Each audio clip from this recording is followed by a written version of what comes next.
Right, good morning. It's Keep Cardiff Live, and it's our Gear Guru series. And we're very fortunate today to get a link into Luke Bradshaw's studio, where Luke is. So we say hi to Luke. Hello, how's it Hi going? there. Fine, thank you. Yeah, this is a really great insight into the world of the musician, I think, particularly with the lockdown going on. So you've been locked into your little studio there, I believe, and Yeah, I've doing been some stuff. stuck in my padded cell. Yeah. Worst places to be. Yeah, it looks fantastic. It's a great setup you have there. I can see the control room, and Yeah, you've got a monitor room there. It's a brilliant little setup. I mean, the idea of the Gear Guru is we get asked questions by lots of people, so we try to put them forward to musicians. And firstly, what I'd like to do really is just if you could tell us a little bit about your history. I know you've played a lot in band sessions and live, so maybe you can tell us like a potted history of some of the stuff you've done. yeah. So I do lots of live playing. Well, not at the moment, but lots of live playing. Yeah. Various tours, theatre tours, and back with bands and theatre shows.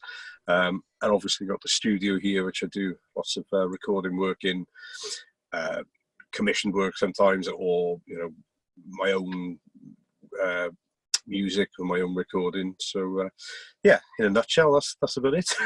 And you also do a bit of your original stuff as well, don't you? You've recorded albums, your own albums at the Yeah, studio as well. yeah, we got two albums out. Our band, if you like, is called Cool Hand. One album is a studio album, which was recorded here, and there's a live album out as well. So yeah, we are threatening to do a second one at some point. We are kind of midway through recording it. In all honesty, we just need to get together and finish the rest of it. But Which that's is proving difficult. It's this difficult time. at the moment, isn't it? Yeah. That's right. Yeah. But you can have a listen to those on the usual places, I guess. Like iTunes and. Yeah, they're both albums out on all the streaming sites and iTunes, Spotify, all of those places that we make the money from. Okay. Well, I downloaded the albums. They're well worth listening to. So I'm just asking people to check that out as well. So you've been very kind to spare your time today, because I know you're very busy. You're also a teacher as well. You teach music lessons as well. And yes, I teach guitar and teach on the contemporary music course in university. So all of my teaching now has been switched to online remote lessons from here. So I'm lucky that I still have been able to work, or the majority of my work I've been able to carry on with. So that's good. How did you find the switch to the technology side of it, using Skype, I guess you use, or that sort of to be honest, I've done Skype lessons for the last 5-6 years anyway. So yeah. That kind of evolved naturally, where maybe people I taught had moved away, or gone to university and wanted to carry on with lessons, so they continued via Skype. So when this pandemic hit and the lockdown hit, it wasn't such a strange thing for me, because I'd already been doing maybe 5 or 6 hours of Skype lessons a week anyway. Yeah. So to be honest, I actually prefer it, because obviously I'm in my own studio. I've got all my own equipment around me, all my files, PDFs of music or transcriptions or backing tracks, they're all on my computer, and I can just send them at the a touch of a button, and seconds later the student I'm teaching has got everything. So in many ways I kind of wish hope it carries on like this to a certain degree. So you haven't noticed much of a change, really. It's interesting, because I think some people adapt to it and some don't so well. But you've obviously been doing it quite a while, so I mean, I'm lucky that I had I've got this setup anyway. Yeah, sure. If I didn't have this setup, obviously I've got young kids and family in the house running around making all sorts of noise. If I was trying to teach, in the living room or the corner of a room or something, it would be, impossible. So I'm lucky I can just come in here and I can say to the kids, right, I'm going to work now, and I shut the door, and I get left alone. Treat it as a proper job. Exactly. Yes. Yeah. Brilliant. Well, we got lots of questions, from the people that have been asking me and sending stuff in. And I mean, one question we get asked a lot about on the Gear Guru is, I know you play a lot on stage and you use in-ear monitoring. So I wonder if you can just tell us a little bit about the sort of advantages of in-ear monitoring, because for people who are not too aware, standard monitoring, of course, is speakers on the floor, which usually blast up at you at quite a volume. But the in-ear, of course, you can get your own sort of mix in your ears through headphones. Yeah, I mean, to be honest, I've been using in-ear monitoring on virtually every show and every tour I've done for as long as I can remember, the last 12, 15 years maybe. Yeah, you're right. The old style monitoring would have been wedges. You know, we call them speakers facing at you, and obviously they're loud. In your face, and every other member of the band has got those on stage as well.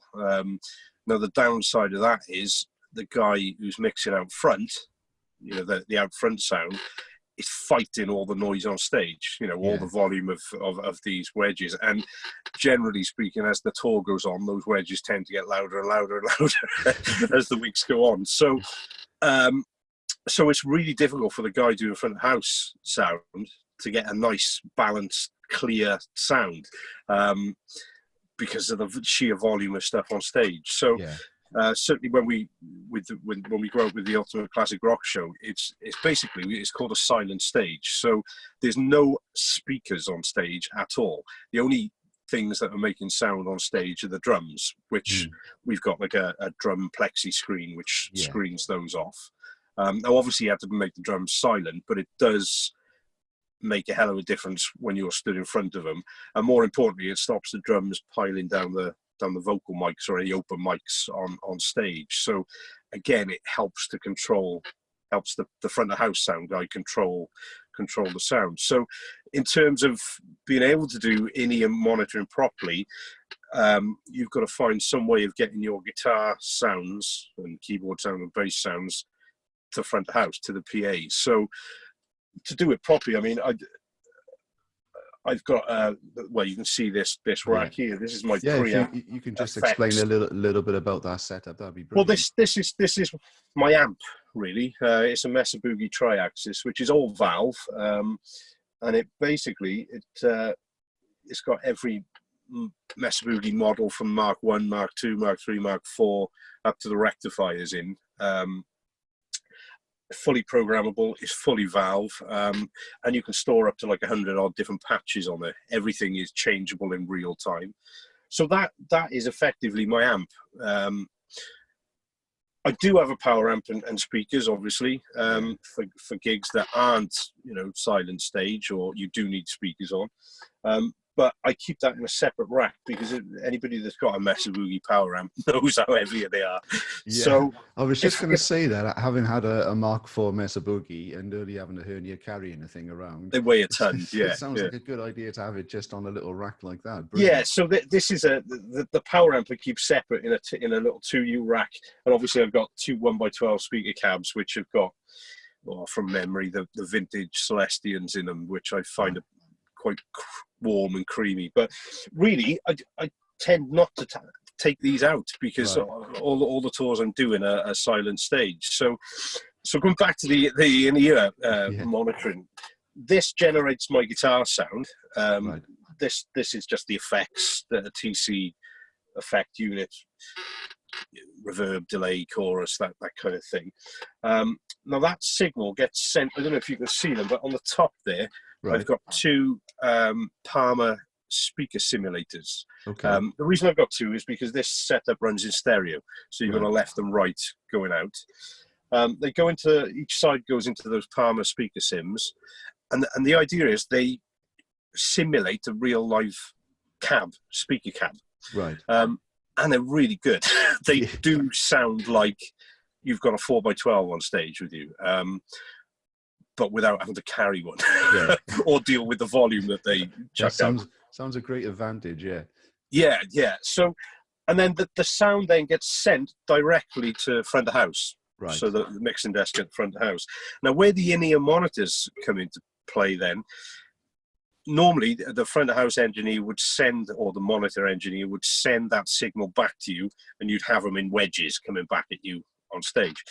Now, with in-ear monitors, you don't need the wedges. You put your in-ears, mine are here. I don't know if you can see these there.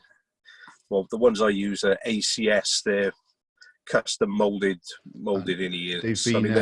They've been actually molded to your ear size, haven't they? That's right, yeah. And they're triple drivers, so they got, top, middle, bottoms in them. Right. I mean, they're quite expensive. They were around the sort of £500-600 mark, but they sound incredible. And if every gig you're doing, you're reliant on that sound, it's worth spending a couple of quid and getting a really good set of in-ears. There's a few advantages as well, a lot of advantages of it, but obviously you're going to get a good clear mix on there as long as the mix is right. And of course, another thing that, because I'm a little bit older as well, is, tinnitus or tinnitus, as some people call it, from power monitors and drummers and that sort of thing. So I think a lot of music is moving towards using in-ear monitoring. I mean, it's so much better. It's clearer. I mean, yes, you are relying on your sound engineer or your monitor engineer to send you a good mix of what you want back. But a lot of times now you can get apps that connect to the front of house desk, so you can literally do your own mix on your phone. Fantastic. You want more kick drum or less guitar or more bass or whatever. You can do your own mix yourself a lot of the time. But I mean, the massive advantage is everything is crystal clear, and you play better because you can hear the detail. When everything's loud and noisy, nobody can really hear each other and really hear how accurate you're all playing. I mean, in ears, you're effectively in a studio. And the massive advantage is you can have them quiet. I can't remember the last time I did a gig and walked away with my ears ringing. It doesn't happen. I probably listen to my iPod louder than I would have my in-ear monitor mix. It's exactly. I highly recommend them. I've used them as well, and I taught a lot of people to use them, and I think it is the way to go for live music, and that control factor as well is brilliant. The fact that the technology is there now that you can actually do things on your iPhone, your iPad, that's brilliant. It makes life so much easier. And it's if there are ever any issues, the front of house engineer can speak to you via microphone, and you're hearing that in your ears, which the crowd or the audience aren't hearing. So that's why you laugh on stage, because he's obviously making some funny comments in you. There are a couple of moments in the show where there's sneaky messages being sent to each other in ears, which do cause laughter sometimes. Yeah, I did notice that when your last gig there was a bit of chuckling going on. I thought there's a bit of an in-joke going on here. And which is great, because that's something that just we get. Nobody else gets to hear that. Brilliant. I'm sure nobody else would want to hear that anyway. No, they wouldn't, would they? That's brilliant. So you mentioned a little bit about your Mesa Boogie amplifier there, which is obviously it's a fantastic amp, and it's very versatile. And anybody who knows a little bit about Mesa Boogie, their reputation over the years is like phenomenal, really, and a lot of well-known artists have used them. So, I mean, can you just tell us a little bit more about that rack setup you've got there, as well as the amp? Yeah, I mean, it's I've always, let me plug my guitar in. I've always used Mesa Boogie ever since I was old enough to afford to buy decent equipment myself. I think I originally had a Studio 22 combo, little Mesa Boogie 1x12 Studio 22 combo, which sounded great. As well. Yeah, I mean, they sounded great. The only thing is they weren't particularly versatile, because you had one set of controls that were, that's right. So it was a bit of a compromise. Your clean channel and your distorted channel were that's right. So it wasn't ideal. And especially, when you start talking about doing classic rock shows and that kind of thing, where you're trying to emulate, 20, 25 different guitar players' sound throughout the night. 2 channels ain't going to cut it. You just can't, if you want to do it properly and get your guitar sounds as close as possible. So this is great, because it's got, like I said earlier, it's got the circuitry from all the Boogie range up to the rectifiers. Everything is programmable. It's all valve, so you still get that nice sustain valve sound. And you can go from like a clean, let me put this on, go from like a nice clean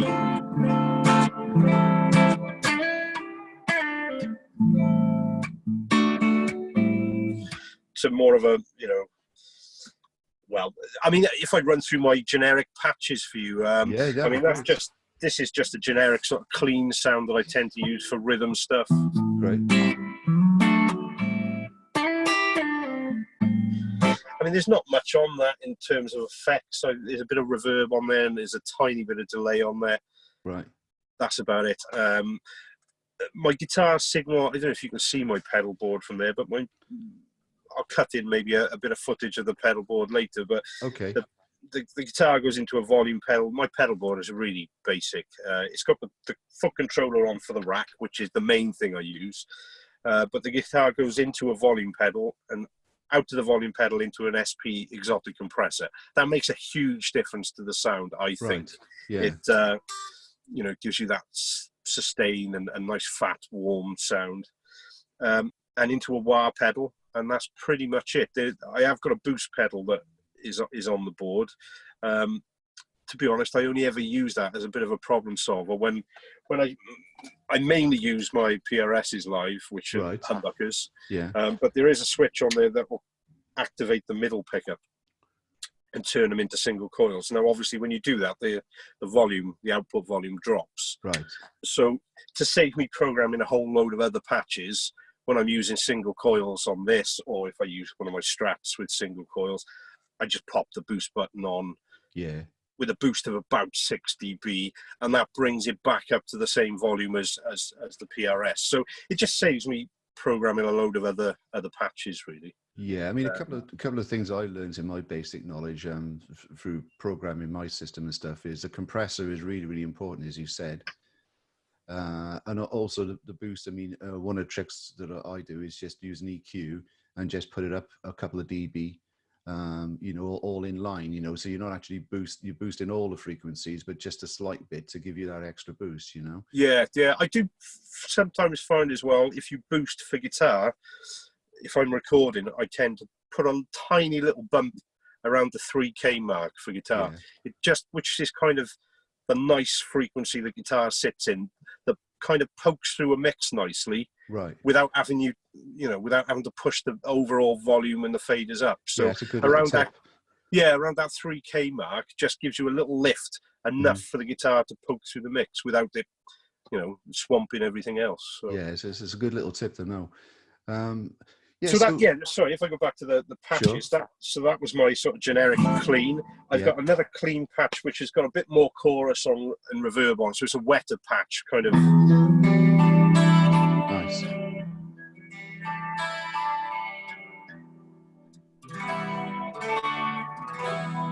Sort of warmer sound. Really lovely sound, yeah. The next patch I use is just kind of more of a pushed, clean, slightly overdriven sort of sound.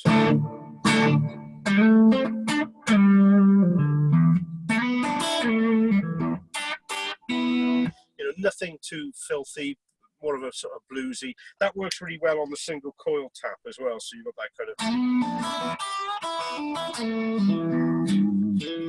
Yeah, it's got a real nice bite to it, yeah. Yeah.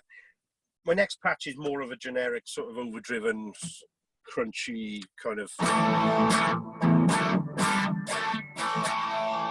sound. Yeah. Again, there's not much on that. A tiny bit of reverb, tiny bit of delay. My next overdriven patch then is a bit more 80s rock, so it's got a bit of chorus and delay on, that kind of...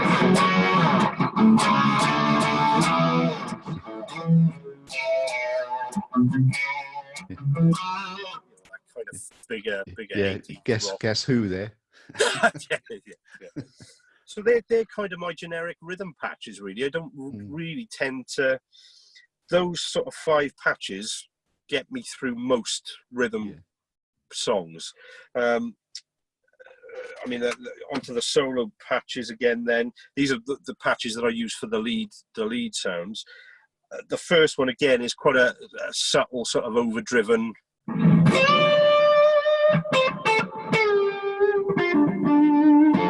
sort of bluesy. I kind of use that for some of the Gilmore-y type stuff in the show,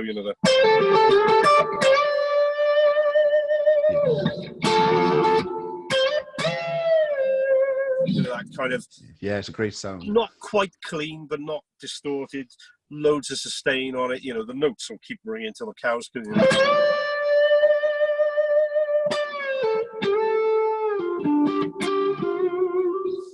There's so much sustain in it. It's and that's why the speaker simulators work so well, because to me that just sounds like I've got a cab there. You know, it does, doesn't it? Yeah, it's like they put a load on it, don't they? Rather than it being like a DI box, they put a load on as if you were actually going into a speaker. Some of them come with a load, a dummy load. That's right. Yeah. Those don't, because I'm not actually, the power amp stage is not engaged. Right. You need the dummy load if your power amp and preamp are part of the same thing, because obviously if your power amp is running without sending signal to your speakers, it's going to blow because it's not offloading. So that's why you need the dummy load. But I don't have that with this, because the preamp and the power amp are separate. So when I go out on tour with a rock show, I don't even take the power amp with me. I literally just take the top rack. So there's no need for a dummy load then. So it's a really compact setup, really, if you're just looking at that top rack there, and makes it really versatile, because you have to play so many different tones. It's just a 4U rack. So I've got, like I said, the tri-axis, the effect, the TC effects there. Yeah. This top one is my wireless system for my in-ears. So I got a pack which I plug my in-ear headphones into, which means I can wander around the stage without getting tangled up in guitar leads. Yeah. And this is just a graphic that I send, so the front of house engineer sends me my monitor mix, and I put it through this graphic first before it goes into my in-ear pack. Just, you know, obviously it won't change your mix. No. But if you find sometimes you want you mix a little bit brighter generally, or a little bit more bottom end or less bottom end, instead of me bugging the sound guy, I can just a good idea. Literally tweak my faders there. It's kind of like a happy medium, and you can control the balance between your left and right as well. So my hearing is slightly down in my right ear from what you were saying, years of playing in bands. And it's because I always stand, you know, to my left, or to the drummer's left, I tend to stand. So I'm catching snare drum all right in my ear. And I'm sure that's why my hearing in this, you know, my right ear is slightly down. So I think that's what happened with me, because I always used to stand left of the drummer, and a cymbal height as well, you know, so when you used to hit the cymbals, you used to be catching that right ear, and my right ear is less than my left ear as well.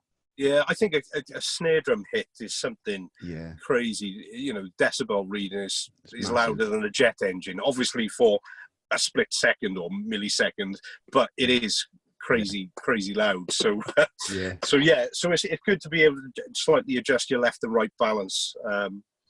So that's the rack. So I try and make it as compact and as small as possible, because, you know, if we got fly dates where we got to, you know, get everything on a plate, you know, generally speaking, we tour our own back line, not drums. They would be hired in if we were abroad, but I would take my own rack and my pedal board and my guitars. That would be what I take with me.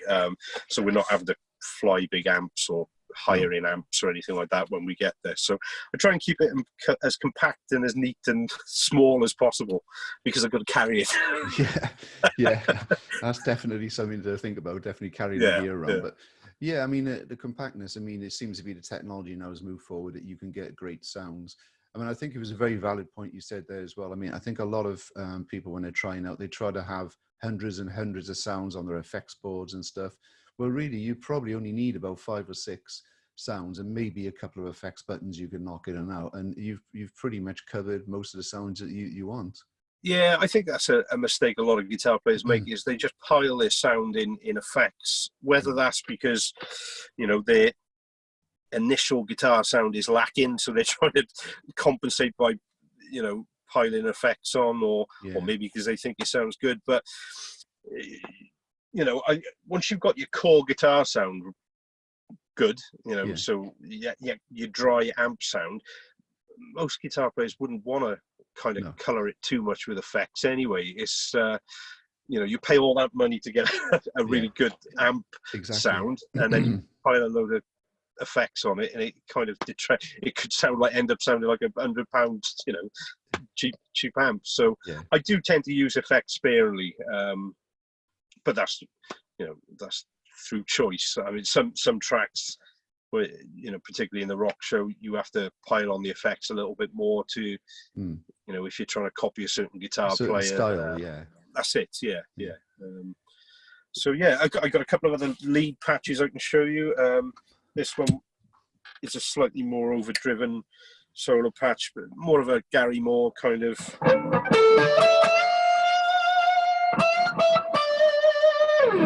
sort of sound.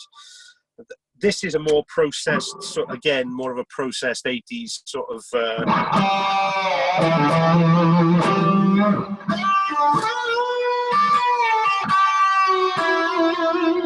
So that's got a bit more chorus and delay, ping pong delay, which I know you can't hear in stereo at the moment, but if you listen to this with headphones on, the delays will be bouncing from left to right and panning.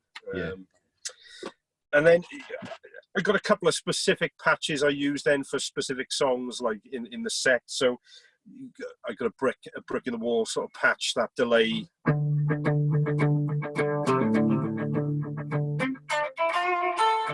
Which, you know, I use for that song, and that's it. You know, I don't use it for another track in the set. But, you know, it's that kind of U2,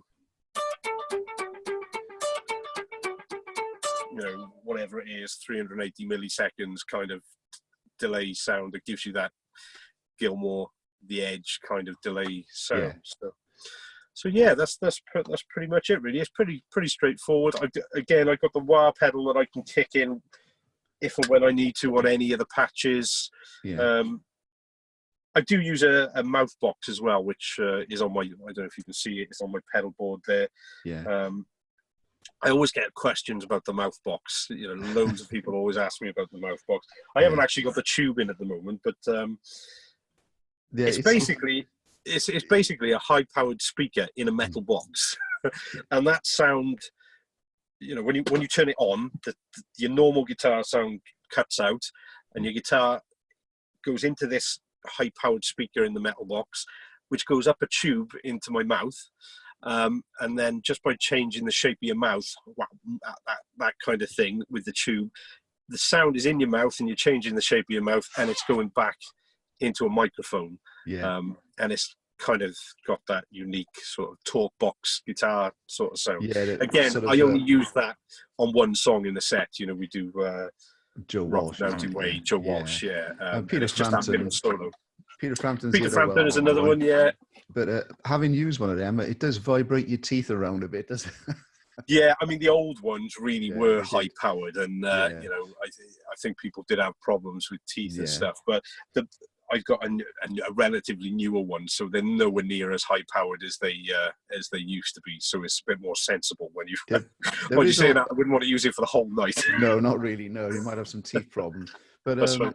There's a new one out on the market which I've got as well. I think it's TC Helicon, which works without doing the speaker process. It kind of simulates it, you know. It's not quite the same, but I mean, if anyone is interested, I mean, I would check out that one as well. But there's a few good ones on the market. But it is like a unique effect. Bon Jovi, I think, is another one. You know, living on the Haitian Divorce, Divorce. Dan. Which I believe he put on after the guitar track. He did. I think so. Yeah, I can't remember who recorded guitar on that, but yeah, they sent it back out into a talk box, and I think it was Walter Becker who actually did the talk box bits. Sorry, we go off on a Steely Dan thing there. That's good. So, I mean, maybe just quickly tell us a little bit about your favorite guitars. I mean, obviously, you've got the PRS there, which is a really versatile guitar for what you're doing. I mean, this is my number one guitar. If you can see it, it's one of the older models. They don't make this particular style model anymore. This is the Swamp Ash Special PRS. It's the bolt-on neck version, which I prefer because I always played Strats, you know, from day one. So to me, it feels a lot like a Strat. The advantage of this, I mean, apart from it being a lovely guitar and the neck is great and it feels great, it's kind of like a Les Paul and a Strat in one guitar. I mean, I've always loved the sound of a Les Paul, but I don't like playing them. I find them quite uncomfortable and heavy and not particularly well balanced and cumbersome. So this is great because it's got the two humbuckers like a Les Paul with a three-way switch. In that position, it's the one humbucker on. Middle position is the two humbuckers on. That position is the neck on, exactly like a Les Paul. But then this middle pickup, I think it's a Seymour Duncan hot rails or like vintage rails. When you pull the volume, the tone pot, and activate the coil tab, that brings into play that middle pickup, and it basically turns these into single coils, or effectively turns them into single coils, which gives you your Strat sound. So for me, it's kind of like two guitars in one, and it feels great. It plays great. So this has been my number one sort of main guitar for quite a long time. I've got another one exactly the same, which I don't know if you can see hanging on the wall. I can see that, there. Exactly the same finish. That's a fluke. And again, people always ask me, why have you got two guitars exactly the same? For the simple reason that if I'm playing mid-show and I snap a string or something goes wrong with this, I want to be able to grab another guitar that's exactly the same, with the same pickups, same configuration, that I can plug into, and all my patches sound the same. All the same, yeah. So you can just carry on. Yeah, because there's nothing worse than picking a spare guitar up, that sounds completely different than the one you've been using. So all the, all your patches and everything that you've programmed have got sounded just right sound completely different because it's a different guitar. There's a practical reason to what you're doing. Yeah, definitely. That's it. Yeah. And these are, these are kind of like rocking or shit to get hold of, this particular model. And I picked this one up. I found this one on eBay however many years ago. And when it kind of became my number one guitar, I thought, right, I need to get another one as a spare. Yeah. And like maybe a year or so later, that one popped up on eBay, and it was exactly the same color. So I was like, right, you got to get it. And so, but, they're exactly the same. The necks feel slightly different. I can tell the difference, but if other guitar players pick them both up, they struggle to tell the difference. I can. I mean, visually I can tell the difference because the fretboard on this has got a bit more wear on it, because this is the one I always sort of gravitate to. But having said that, when I pick that one up first and I play that one, I'm quite as happy to play that one as well. But this one is number one. I call them the twins. So this one is number one, that's number two. So they're my main guitars. I have got some other guitars on the rack there. I don't know if you can see. Let me plug that one back a bit. So this is another PRS I've got, which is an older. I forget what model this is. This used to be my number one working guitar. As you can see, it's battered and the neck is chunks out of it and stuff. I used this guitar for loads and loads of tours, and it's great. Again, it feels like a Strat. It feels very similar to the Swamp Ash. It's got a humbucker and two single coils in. This has kind of been my Frankenstein guitar for a long time, because I've changed the pickups and messed around with it. It did have, when I bought it, it did have EMGs in it, which I went through a phase of using EMGs, like everybody else did. Yeah, great.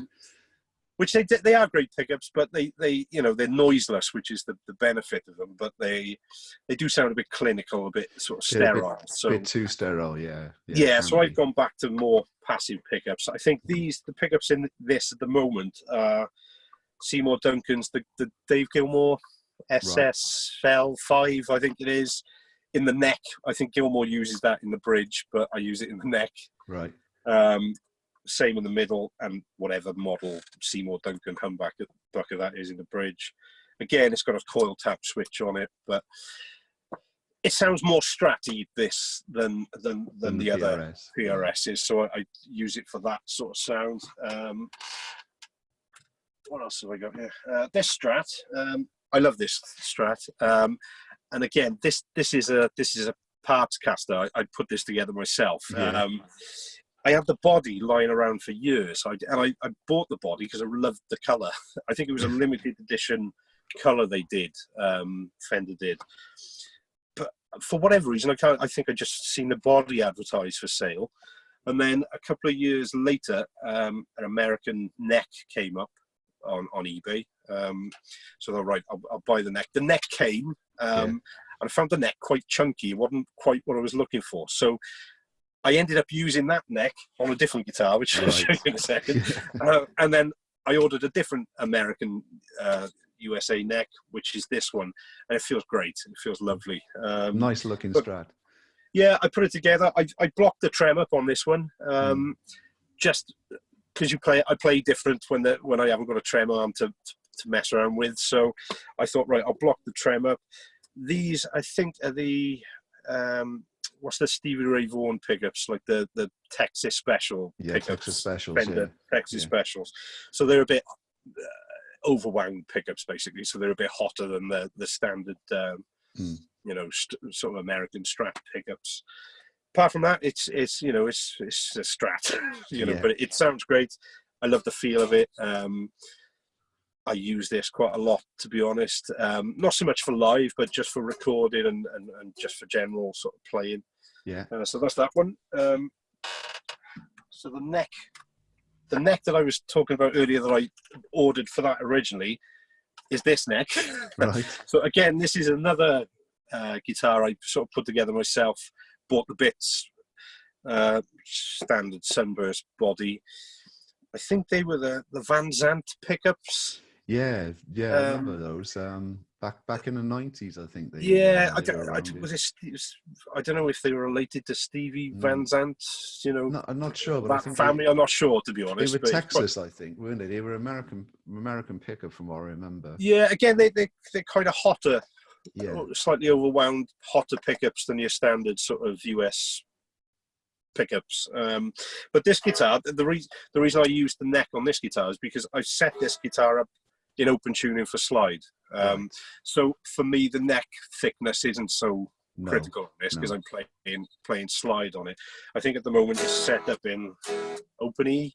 I use this in the show for the Joe Walsh track, Rocky Mountain Way, because that's in open E and it does all the slide bits. So that's that one. Only a couple more. I've hidden the rest of them just in case my wife sees this video. A beat up old telly. Nice. Again, this was an eBay special. I don't know. I've had this a couple of years. It says Fender on the top. I have no idea what year it is or anything like that. To be honest, I'm not. I'm not into I'm not really a guitar collector, so I'm not really into all the vintage. I'm not up on all the vintage stuff. But I just wanted a telly. It came up nice and cheap on eBay. I like the fact that it looks like it's had a hard life. Yeah, like me. And again, this is permanently set up for slide. I think it's in open G tuning, this one. So again, I don't use it very often. I tend to use it just for some recording, or if I need another guitar set up in a different tuning. That's one of the reasons we have to take so many guitars out on the road with the rock shows, because I think we have something like 14, 15 guitars on stage, which is, people look at it and go, why you got that many guitars? But if you think, your main guitar, well, there's myself and the other guitar player, Andy, play guitar. The singer also plays guitar, acoustic, so he plays acoustic and 12 string. So obviously myself and Andy have got our main guitars and the spares. Then we've got like various other acoustics that we use on certain tracks. And then you've got, some songs that are in open tuning that you need a guitar ready tuned in that tuning for. You can't be standing there retuning your guitar in between songs. So it's surprising how the amount of guitars, the number of guitars mount up on stage. Yeah, because you've got so many different songs, so many different tunings to cover. That's it, and we, it would be lovely if we could have every guitar that the actual guitar player used on stage, so all the SGs, the double necks, the Les Pauls, but I think I'd get divorced. My other guitar is the old Resonator. Oh, lovely. Again, this is set up in open tuning. I mean, I can play it obviously normally, but I tend to use this one for slide. Again, I don't tend to use this live. It's great for recording though, because it's a different, it's quite a honky, different sound than a regular acoustic. So That's that one. And the other one is my acoustic, which is up on the wall there. I don't think you see that one. Okay. Which I've had this one for donkey's years, and this is just a Takamine. Yeah. Yeah, EN, whatever it is, EN 40C. So it's like one of the original ones, a Japanese. Yeah, it's one of the older ones. I mean, it was quite expensive when I bought it, so it's it's one of the better ones, if you like. Again, I mean, it's an electroacoustic. For recording, I tend to chuck a mic on it and plug it in and get a blend of both. Yeah. For live, it's great to just plug it in and away to go kind of thing. So that's my guitars. I think that's all the ones that I'm willing to admit about. I think it's a great selection, though. I mean, I think what talking to you is what it's about is the practicality of playing live. You've got to be compact. You've got to get the sounds right. You've got to have the versatility, and your gear sort of shows that. It's a fantastic setup. I mean, I'm not. In all honesty, I'm not a guitar collector. I very rarely go into guitar shops, to be honest with you. To be honest, I can't think of anything worse. The reason I've got these guitars is because they give me the sounds that I need, sure, either live or for recording. More for recording a lot of the time. Because you can pick up a Strat and it instantly sounds like a Strat instead of trying to get a PRS to sound just like a Strat. If I've got one there, I can pick it up and plug it in and it does what it says. Yeah. So I'm not into collecting guitars. I haven't got enough money to collect guitars. No.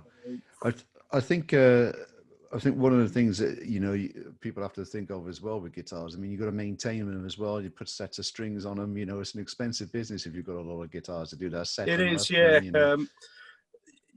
And over the years, I've kind of learned or taught myself to be a bit of a guitar tech. Because when you're away on tour and something and everybody breaks down on your guitar or the volume pot goes, when it's an hour before the show. We're lucky with the rock show. We have got a guitar technician with us because we've got so many guitars. So Tony's great. He tunes our guitars for us, restrings them. If there's a problem, he sorts it out. But on lots of tours, you haven't got a guitar tech or a backline tech. So an hour before the show, if your guitar breaks down, you need to start ripping the guts out of it and resoldering a new volume pot on or whatever. So unless there's something seriously or majorly goes wrong, I can sort pretty much most things out myself, setups and restringing and tuning and that kind of stuff. So touch wood. Well, I think it's good to learn these sort of things. I mean, another question we get asked as well is strings. I mean, do you stick to the same brand and size strings on the? I do, yeah. I always use Early Ball 10 to 46s. The yellow pack. I always used, as a kid, 9 to 42s, the pink, the Ernie Ball pink pack. All my Strats, probably up to 15 years ago, maybe. I always used 9 to 42s on everything. And for whatever reason, I can't remember. I thought, I'll give 10. I had a pack of 10s lying around. I thought, right, I'll put it on whichever guitar it was at the time. And the more I played it, the more I realised, well, the thicker the string is, the better it sounds, and the more stable the tuning is. Once you get past the initial, that's a bit harder to bend, gradually I ended up switching all my guitars to 10s. So everything has got 10s on, apart from the Telly and the Strat, the 7 for slide, which has got heavier strings on because there's open tuning. So whatever they are, super heavy gauge, thick, but you're not bending those, you're playing slides. Yeah. I can't remember what's on the acoustic, Martin light gauge or something. I don't know. Yeah, it's a personal choice thing, but we do get asked about types of strings, and I think Ernie Ball comes out a lot. The Dario is another good make, but there's lots of good makes around there. But it's the gauges, as you say, can make a difference. The thickness of the string to difference to the tone, definitely. Yeah, I do find as well with the 10s, I very rarely break strings. Mind you say that on the main guitars, I change my strings before every show. Every gig, from experience, I know one show, one set of strings will get me through one show. If I attempt a second show on the same set of strings, I will snap a string. Yeah.